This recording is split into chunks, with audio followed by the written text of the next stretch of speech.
Wall Street is currently executing a trillion-dollar misdirection. They have the retail market completely obsessed with AI software valuations and front-end user metrics. But behind closed doors, Tier 1 institutional capital is quietly abandoning public equities to finance the concrete, the copper, and the silicon required to actually run these models. Traditional banks are structurally paralyzed. They are fundamentally unequipped to fund this infrastructure.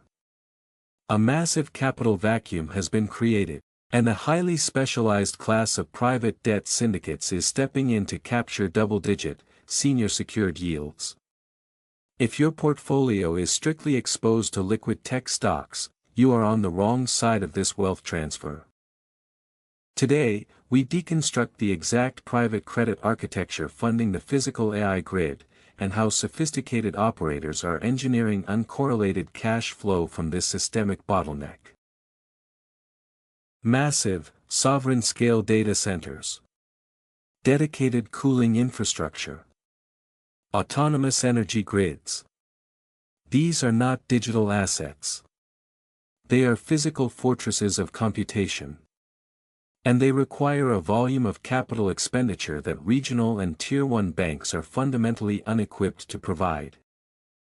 The banking retreat is not just affecting commercial real estate.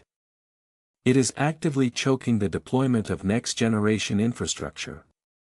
To understand the scale of this friction, you must understand the structural bottleneck. Traditional fixed-income mechanisms and highly regulated banking frameworks operate on legacy risk models. They are designed for predictable, historical yields, and they require decades of data to underwrite a loan. But AI infrastructure is a 0-to-1 transition. It demands billions in upfront financing with delayed, yet mathematically massive, cash flow projections. A single hyperscale data center in 2026 requires specialized power substations that take years to permit and build. The regional banks cannot absorb this risk. They are paralyzed by duration mismatches and suffocated by Basel III endgame capital requirements. If the banking sector cannot finance the physical expansion of artificial intelligence, a vacuum is created. And in global finance, a vacuum of this magnitude is instantly filled by those operating outside the traditional banking perimeter. This is where the architecture of private credit takes total control. You are witnessing the transfer of infrastructural dominance from public banking institutions to private debt syndicates. Sophisticated operators are bypassing the fixed-income illusion entirely. They are structuring bespoke lending agreements directly with infrastructure developers, ignoring the noise of the public equities market to focus entirely on the debt financing the hardware. Let us examine the exact mechanics of this yield engineering. In exchange for providing the immediate, uncapped liquidity required to build these data fortresses, private credit managers dictate the terms.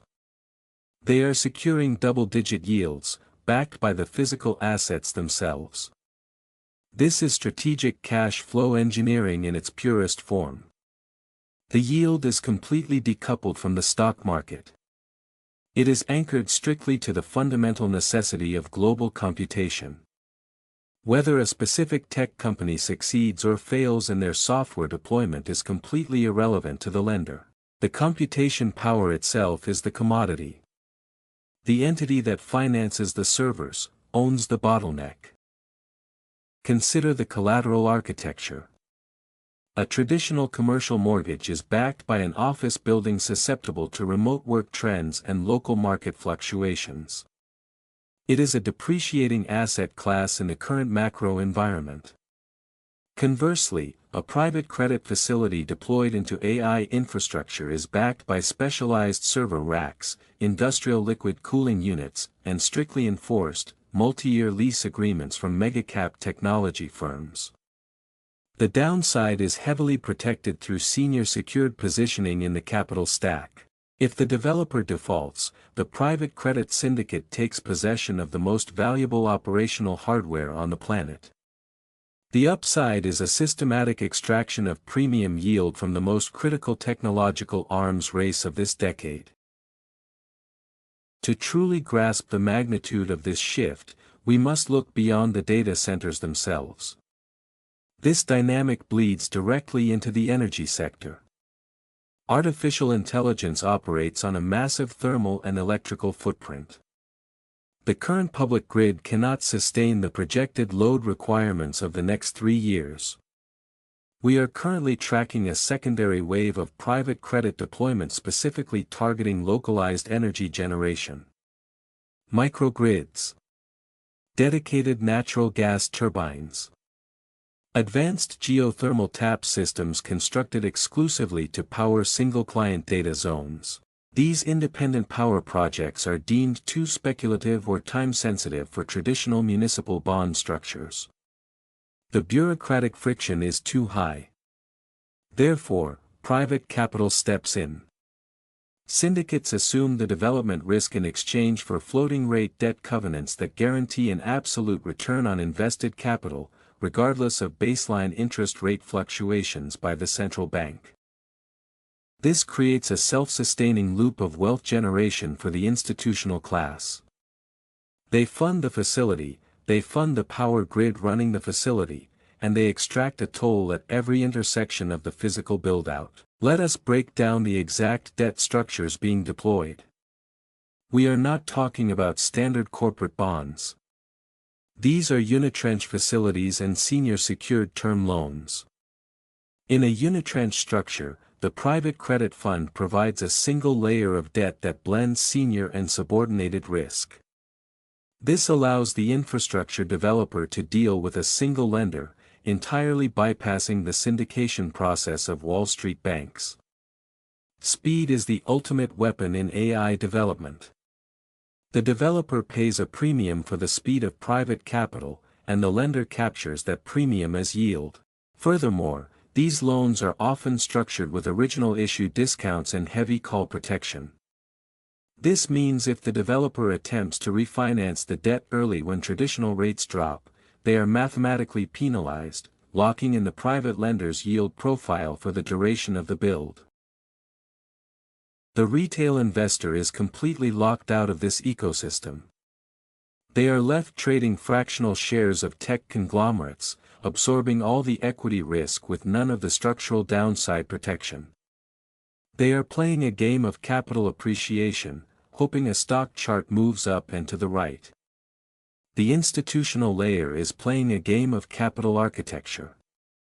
They are not attempting to guess which AI model will win the market. They are financing the concrete, the copper, and the silicon required for any model to run. This is not an alternative investment. This is the new primary architecture of capital deployment. The premium you earn in private credit today is the direct mathematical result of the illiquidity you are willing to tolerate.